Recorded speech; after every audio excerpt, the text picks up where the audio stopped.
Des vendanges au bilan mitigé sur la côte Vermeille. Si le secteur a plutôt bien résisté aux périodes de sécheresse, les conséquences des canicules des dernières semaines se font ressentir. Philippe Georget et Audrey Guiraud. Au domaine Pietri-Géraud, on a rentré ce week-end les derniers raisins de la vendange 2025. Une vendange très contrastée car de nombreuses grappes ont été impactées par la chaleur.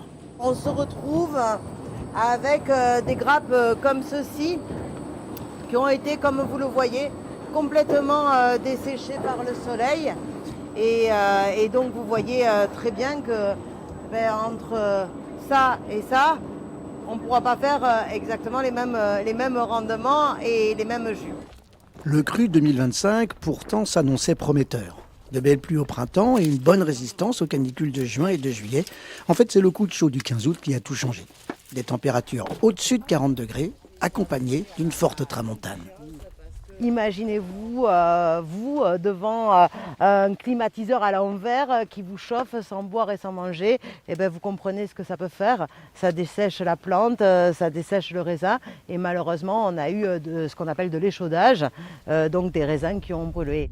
Pour mieux connaître le terroir et suivre le réchauffement climatique, une centaine de capteurs ont été installés dans le vignoble. Pluviométrie, température, vitesse du vent. Le syndicat de la Côte-Vermeille pense que la relance du cru passe par une montée en altitude. Entre le littoral et les hauts de l'appellation, donc on se situe peut-être vers 200-250 mètres, on a au niveau de la pluviométrie du simple au double. Au niveau de la température aussi, on a quelques vallées comme la Coume-Pascol au niveau de Bagnols, qui sont plus chaudes que le reste, ou au niveau aussi de Cerbère, que d'autres vallées, par exemple, plus dans les hauts aussi.